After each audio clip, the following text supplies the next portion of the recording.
Hello friend, welcome to ST tutorial YouTube channel. Friends, हम लोग 32वां प्रैक्टिस सेट सॉल्व करेंगे सिविक्स का, जो आपके जेएससी प्रवक्ता परीक्षा, टीजीटी, पीजीटी, जीडीसी, एलटीगेट सभी एग्जाम के लिए काफ़ी महत्वपूर्ण है। इसके पहले का पार्ट आप लोग प्लेलिस्ट में देख सकते हैं जाकर के, जो आपके एग्जाम के दृष्टि से सारे प्रैक्टिस सेट को तैयार किया गया है।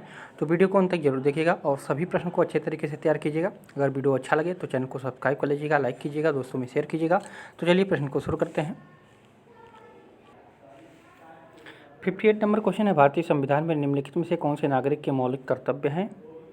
तो राष्ट्रगान तथा राष्ट्रध्वज का सम्मान करना ये है। आह्वान करने पर राष्ट्र को सेवा समर्पित करना ये भी है। सामाजिक सुधार का प्रयास करना, तो ये आपका नहीं होगा। ठीक है, सामाजिक सुधार करना किसी नागरिक का व्यक्तिगत कर्तव्य नहीं है। मुख्य रूप से यह कार्य जो है सरकार या गैर सरकारी संगठनों से संबंधित है। ठीक है, तो ये आपका गलत हो जाएगा। चौथा है, अपनी साझा संस्कृति की समृद्धि धरोहर को महत्व प्रदान करना तथा उसका जो है संरक्षण करना, तो ये भी आपका सही हो जाएगा। तो यहाँ पे कौन सा कूट सही हो जाएगा? 1, 2, 4। तो सी ऑप्शन आपका सही हो जाएगा, 1, 2, 4। ठीक है, और प्रश्न ये भी पूछा जा सकता है कि मौलिक कर्तव्य को किस अनुच्छेद में रखा गया है? तो आप लोग जानते होंगे 51 का में। ठीक है, कितने मौलिक कर्तव्य हैं? तो 11 हैं। मूल कर्तव्य कितने थे? 10 थे। ठीक है, तो वर्तमान में 11 हैं। तो सारे पॉइंट को आप लोग याद रखिएगा। 59 नंबर प्रश्न है, निम्न में से कौन सी भारतीय संविधान का अनुच्छेद यह प्रावधान करता है कि 14 वर्ष से कम उम्र का कोई भी बालक काम नहीं लगाया जाएगा उसका? तो ये अनुच्छेद 24 कहता है। ठीक है, तो बी ऑप्शन आपका सही हो जाएगा। भारतीय संविधान के अनुच्छेद 24 में यह प्रावधान है कि 14 वर्ष से कम आयु के किसी बालक को जो है किसी कारखाने या खान में काम करने के लिए जो है नियोजित नहीं किया जाएगा या किसी अन्य परिसंकटमय योजना में नहीं लगाया जाएगा। तो यहाँ पे ऑप्शन बी सही हो जाएगा। 60 नंबर क्वेश्चन है, राष्ट्रपति द्वारा घोषित अध्यादेश की अधिकतम संभाव्य अवधि हो सकती है तो कितने दिनों की? तो 7.5 माह की। ठीक है, डी ऑप्शन सही होगा, 7.5 माह की। अनुच्छेद 123 में जो है राष्ट्रपति द्वारा अध्यादेश प्रख्यात या प्रस्तावित करने की शक्ति का विवरण दिया गया है इसमें।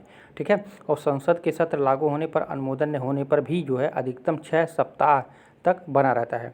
और अनुच्छेद 85 के अनुसार जो है संसद के 2 अधिवेशनों के बीच अधिकतम 6 महीने का अंतराल हो सकता है।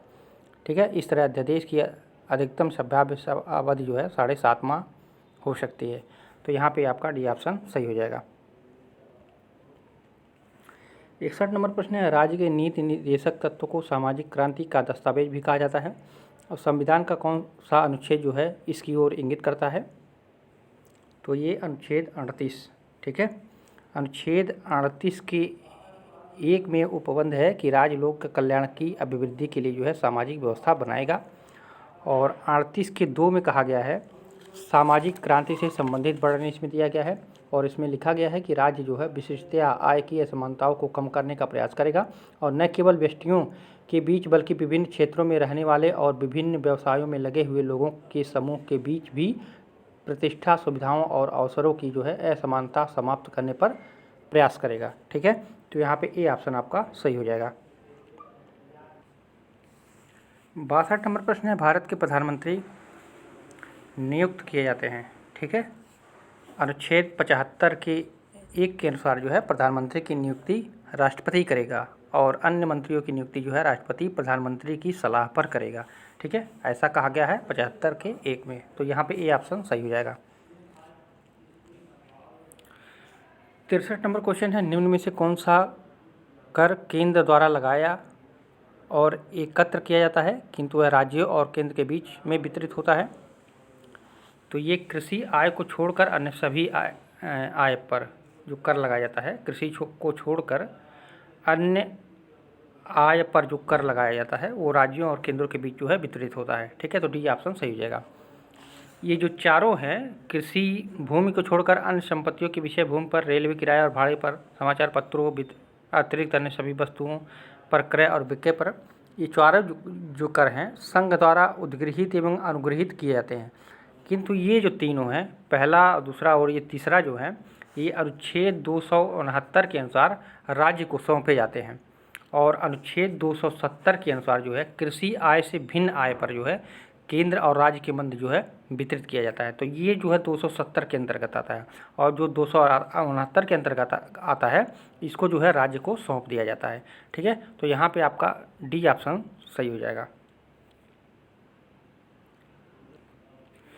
64 नंबर क्वेश्चन है, 11वीं सूची के अंदर जो है पंचायतों के लिए वर्णित विषयों की संख्या कितनी है? तो 29 विषय हैं इसमें। ठीक है, 11वीं अनुसूची में जो है पंचायतों के लिए 29 विषयों पर नियम बनाने तथा प्रशासन चलाने का उल्लेख किया गया है, और यह विषय जो है अनुच्छेद 243 के 6 में उपबंधित पंचायतों की शक्तियाँ, प्राधिकार और उत्तरदायित्व से इसका संबंध है। ठीक है, तो यहाँ पे डी ऑप्शन सही हो जाएगा।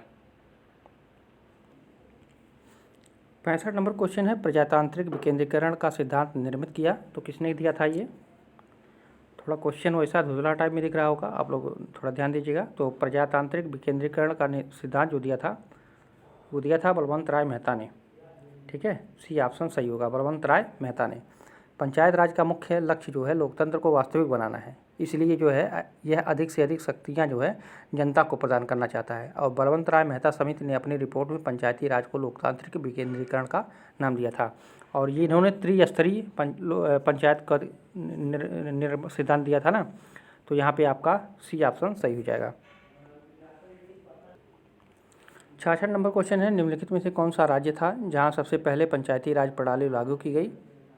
तो राजस्थान में। ठीक है, पंचायती राज की स्थापना जो है 2 अक्टूबर 1959 को हुआ था, और दूसरे स्थान पर कौन था? तो आंध्र प्रदेश को किया गया था, यहाँ पे जो है 1 नवंबर 1959 को स्थापित किया गया था, और 2 अक्टूबर 1961 को जो है इसे पंजाब में भी लागू किया गया था।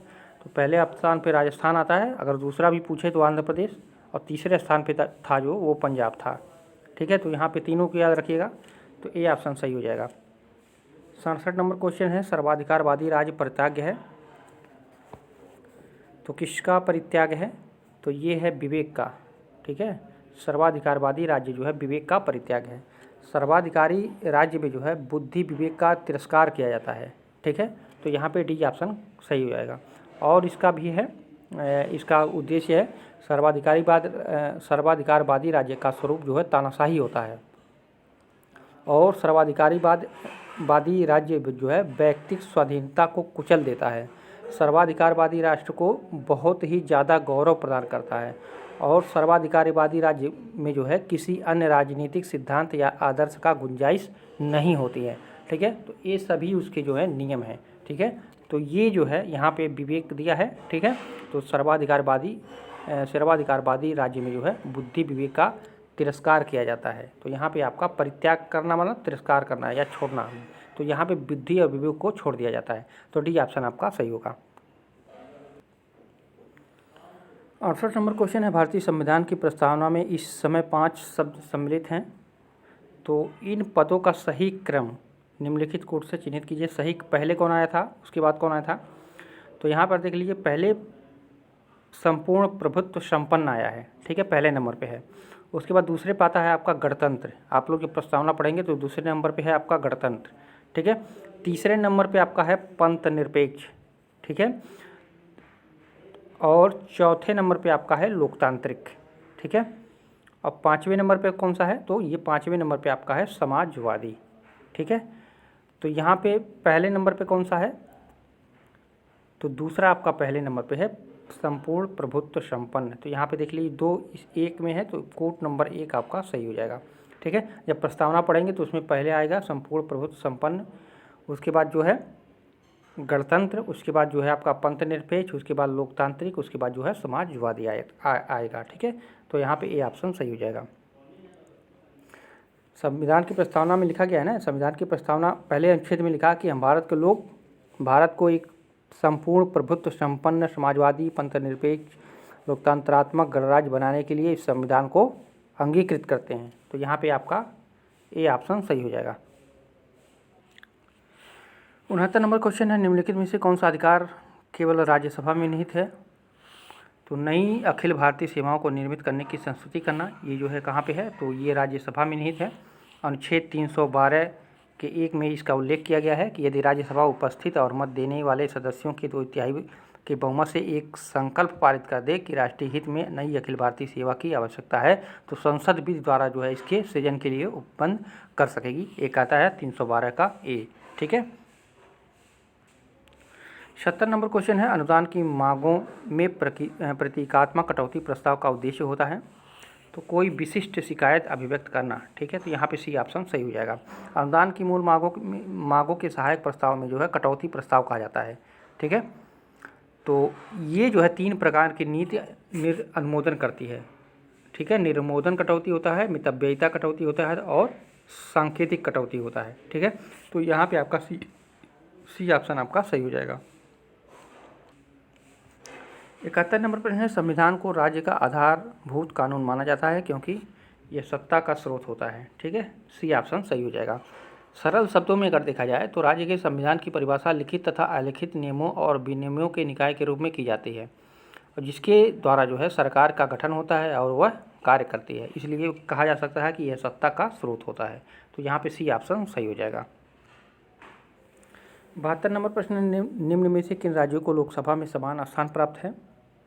तो आंध्र प्रदेश व पश्चिमी बंगाल को जो है। ठीक है, आंध्र प्रदेश तथा पश्चिम बंगाल दोनों में लोकसभा की कितनी सीटें हैं, तो 42 सीटें हैं। ठीक है, और गुजरात में कितना है, तो गुजरात में 26 सीट है। और राजस्थान में कितना है, तो राजस्थान में 25 है। ठीक है, और देखा जाए मध्य प्रदेश में, तो मध्य प्रदेश में कितना है, तो मध्य प्रदेश में 29 सीट है। तमिलनाडु में कितना है, तमिलनाडु में 39 है। ठीक है, और पंजाब में कितना सीटें हैं, तो पंजाब में 13 सीट है। और असम में 14 सीट है। ठीक है, तो यहाँ पे समान पूछा है, तो समान आपका आंध्र प्रदेश व पश्चिमी बंगाल यहाँ पे 42 सीटें हैं लोकसभा की। 73 नंबर क्वेश्चन है, राजनीतिक सामाजिक विज्ञान का वह भाग है जिसमें राज्य के आधार पर सरकार के सिद्धांत का विचार किया जाता है। यह कथन किसका है, तो ये है पॉल जेनेट का। ठीक है, सी ऑप्शन सही हो जाएगा। पॉल जेनेट एक फ्रांसीसी विचारक है जिन्होंने राजनीति विज्ञान को सामाजिक विज्ञान का वह भाग माना है जो राज्य का आधार तथा सरकार के सिद्धांत से जुड़ा हुआ है। उन्होंने आगे कहा था कि राजनीति विज्ञान का आर्थिक व्यवस्था तथा कानून से भी जो है नज़दीकी रूप से संबंध है। तो यहाँ पे सी ऑप्शन सही हो जाएगा। 74 नंबर क्वेश्चन है, राजनीतिक मूल्यों का आधिकारिक आवंटन है जो समाज में अधिकारी होते हैं। यह कथन किसका है, तो ये था डेविड स्टर्न आमंड का। ठीक है, ए ऑप्शन आपका सही हो जाएगा। डेविड स्टर्न ने जो है राजनीति की व्याख्या करते हुए कहा था कि राजनीतिक मूल्यों का आधिकारिक आवंटन है।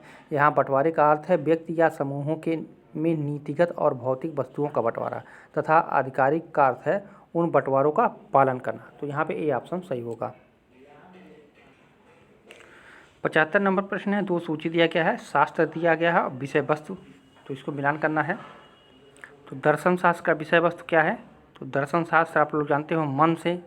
ठीक है, और समाज शास्त्र किससे है, तो समाज शास्त्र जो होता है स्त्रीकरण से। ठीक है, और अर्थशास्त्र किससे होता है, तो अर्थशास्त्र जो होता है वो व्यापार से। ठीक है, और आपका राजनीति शास्त्र जो होता है वो किससे होता है, तो शक्ति से। ठीक है, तो यहाँ पे शास्त्र है और विषय वस्तु है, तो यहाँ पे आपका बी ऑप्शन सही हो जाएगा। 2, 1, 4, 3। ठीक है, 76 नंबर क्वेश्चन है, राजनीति विज्ञान में व्यवहारवाद एक प्रवृत्ति थी जिसने जो है राजनीति विज्ञान को प्राकृतिक विज्ञान में बदलने का प्रयत्न किया। ठीक है, तो बी ऑप्शन आपका सही हो जाएगा। मरियम किरपैट्रिक ने बताया था कि राजनीति शास्त्र में व्यवहारवाद के प्रणेता के रूप में इनको जाना गया था। ठीक है, और इन्होंने प्राकृतिक विज्ञान के समक्ष जो है एक ला दिया था। ठीक है, इसमें उन्होंने कहा था कि राजनीति विज्ञान में वैज्ञानिकता को समाहित करते हुए इसको प्राकृतिक विज्ञान का रूप माना जाए। तो यहाँ पे बी ऑप्शन आपका सही हो जाएगा। 77 नंबर प्रश्न है, इनमें से किसी ने राजनीति विज्ञान का मनोविज्ञान के साथ अध्ययन करने पर बल दिया, तो ये दिया था वाल्टर बेजहार्ट। ठीक है, बी ऑप्शन सही हो जाएगा। वाल्टर बेजहार्ट थे और ग्राहम ग्लास थे, ये सभी विचारकों ने जो है राजनीति को मनोविज्ञान के अध्ययन पर बल दिया था, और वे कहे थे कि इससे जो है राजनीतिक व्यवहार का पता लगाया जा सकता है और यह किसी भी राजनीतिक समूह के अध्ययन के लिए भी आवश्यक है। तो यहाँ पे भी ऑप्शन सही होगा। 78 नंबर क्वेश्चन है, राज्य एक आवश्यक बुराई है, यह वक्तव्य राज्य के लिए कैसा है, तो राज्य के लिए व्यक्तिवादी सिद्धांत से संबंधित है। ठीक है, बी ऑप्शन आपका सही हो जाएगा। व्यक्तिवादियों ने जो है राज्य के नकारात्मक सिद्धांत को प्रतिपादन किया तथा कहा कि राज्य का कार्य केवल कानून एवं व्यवस्था बनाना है, राज्य का कार्य हस्तक्षेप करना नहीं है। ठीक है, तो यहाँ पे भी ऑप्शन आपका सही हो जाएगा।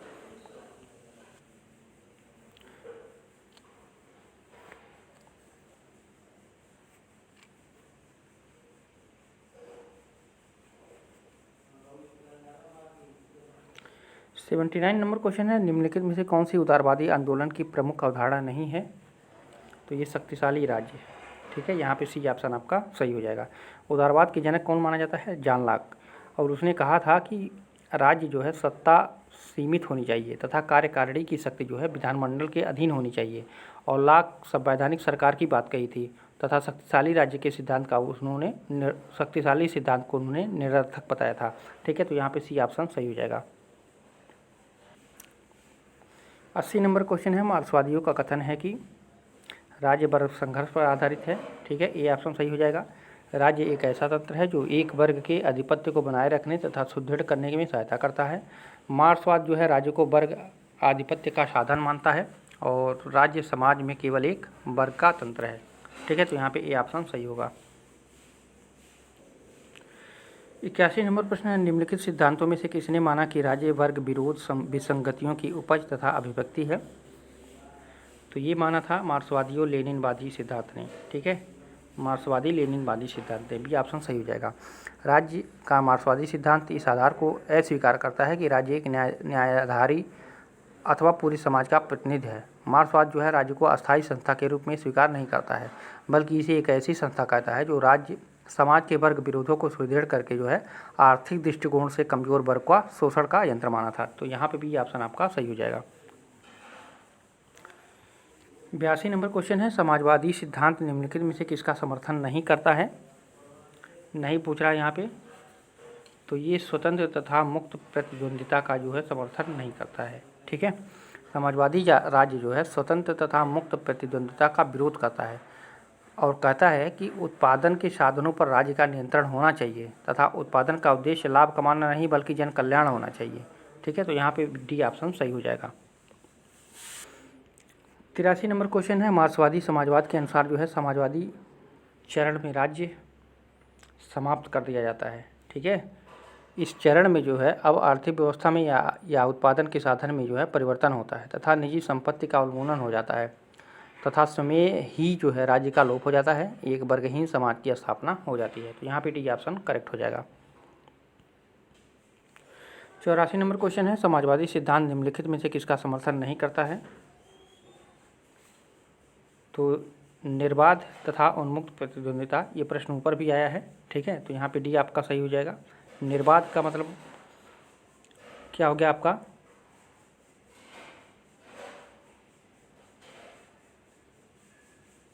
मुक्त, जिसको हम कह सकते हैं। ठीक है, उन्मुक्त और निर्बाध, तो यहाँ पे प्रतिद्वंदिता, यही प्रश्न ऊपर भी आया था ना, हम लोग पढ़े हैं। तो यहाँ पे डी ऑप्शन आपका सही हो जाएगा। 85 नंबर क्वेश्चन है, निम्नलिखित में से किस एक ने राज्य में समाजवाद का सिद्धांत प्रतिपादित किया? तो ये स्टालिन ने। ठीक है, यहाँ पे सी ऑप्शन आपका सही हो जाएगा। एक राज्य में समाजवाद का सिद्धांत जोसेफ स्टालिन ने दिया था और स्टालिन के समय में फैसले लेने का अधिकार जो है मजदूर वर्ग तो क्या दल के सदस्यों तक को भी नहीं रहा था। ठीक है, और परिणाम स्वरूप जो है दल की रचना एक राज्य समाजवाद के निर्माण में सहायक हुई। तो यहाँ पे सी ऑप्शन सही हो जाएगा। 86 नंबर प्रश्न है, मार्क्सवाद की आधारशिला क्या है? तो इतिहास की भौतिकवादी व्याख्या। ठीक है, बी ऑप्शन सही हो जाएगा। मार्क्सवाद की आधारशिला इतिहास की भौतिकवादी व्याख्या है और इनका अर्थ है कि समाज के सदस्य किन संबंधों से बचकर जो है जीवन निर्वाह के साधन जुटाते हैं और अपनी भौतिक आवश्यकताएं पूरा करते हैं। तो बी ऑप्शन आपका सही हो जाएगा। 87 नंबर प्रश्न है, राष्ट्र के लिए प्रत्येक वस्तु राष्ट्र के विरुद्ध कुछ नहीं, राष्ट्र के बाहर कुछ नहीं, यह दर्शन किस विचारधारा का है? तो ये है फांसीवाद की। ठीक है, फांसीवाद इटली भाषा के शब्द फोसियो से बना है। ठीक है, और जिसका अर्थ होता है लकड़ियों से बंधा गट्ठर, आप लोग जानते होंगे। और यह एक प्रतिक्रियावादी सिद्धांत है जो निगमित राज्य की अवधारणा से जुड़ा हुआ है। फांसीवाद में जो है विचारधारा का अभाव है। यह बुद्धिवाद के खिलाफ मिथ्यावाद, अंधराष्ट्रवाद, युद्ध प्रेम, इन सब का जो है ये समर्थन करता है। तो यहाँ पे सी ऑप्शन आपका सही हो जाएगा। 88 नंबर प्रश्न है, आधुनिक राज्य हैं। तो आधुनिक राज्य जो है वो राष्ट्रीय राज्य है। ठीक है, आधुनिक राज्य एक राष्ट्र राज्य है। इसमें राज्य के 4 आवश्यक तत्व माने गए हैं: जनसंख्या, भूभाग, सरकार तथा संप्रभुता। और वहीं दूसरी ओर एक राष्ट्र की भावना जो साझी धरती, साझा अतीत, साझी संस्कृति, साझा इतिहास, इसमें भी जो है ये समाहित है। और राष्ट्रवाद का जन्म जो हुआ था वो कहाँ पे हुआ था? तो यूरोप में राष्ट्र राज्यों के निर्माण के दौरान हुआ था। तो यहाँ पे ए ऑप्शन आपका सही हो जाएगा। 89 नंबर है, फांसीवाद निम्नलिखित में से सभी का विरोधी है सिवाय एक के। तो कौन सा वो है? तो वो राष्ट्रवाद के। ठीक है, राष्ट्रवाद का वो विरोधी नहीं है। ठीक है, फांसीवाद व्यक्ति की स्वतंत्रता का विरोध करता है तथा व्यक्तिगत स्वतंत्रता के स्थान पर राष्ट्रीय एकता, अनुशासन और आज्ञा पालन पर जो है वो जोर देता है। यह लोकतंत्र का विरोधी है। फांसीवाद कहता है कि शांति का नारा उत्साहहीन, कमजोर तथा नपुंसक देश देते हैं। और फांसीवाद जो है उग्र राष्ट्रवाद या अंध राष्ट्रवाद का समर्थक माना जाता है। तो यहाँ पे डी ऑप्शन आपका सही हो जाएगा। 90 नंबर क्वेश्चन है, इनमें से कौन सी विशेषता लोक कल्याणकारी राज्य का नहीं पूछा है। तो लोक कल्याणकारी राज्य सकारात्मक राज्य है, तो बिल्कुल ये गलत है। तो यही सही नहीं होगा आपका, ऑप्शन नंबर एक ही आपका सही होगा। ठीक है, ऐतिहासिक दृष्टिकोण से राज्य की किसी एक चिरस्थायी धारणा पर पहुंचना असंभव है। मैकाइवर ने कहा था, राज्य की कोई सीमा नहीं है और न ही इसका कोई आदर्श स्वरूप है। मैकाइवर की एक पुस्तक थी मॉडर्न स्टेट, और उसमें उन्होंने बताया था राज्य की उत्पत्ति के ऐतिहासिक सिद्धांत के तत्व में जो है सामाजिक भावना, रक्त संबंध, धर्म, आर्थिक गतिविधियाँ, युद्ध की भूमिका, शक्ति का प्रयोग और राजनीतिक चेतना को इसमें शामिल किया गया था। ठीक है, लेकिन सकारात्मक राज्य का कहीं बात नहीं किया गया था। ठीक है, तो ये कल्याणकारी राज्य की विशेषता नहीं माना जा सकता है। ठीक है, तो ये ऑप्शन आपका सही हो जाएगा। तो फ्रेंड्स, ये रहे सभी महत्वपूर्ण प्रश्न। इसको सभी प्रश्नों को अच्छे तरीके से रिवीजन कीजिएगा। अगर वीडियो अच्छा लगा हो तो लाइक भी कीजिएगा। फिर मिलते हैं अगले पार्ट में। पूरा वीडियो को देखने के लिए धन्यवाद।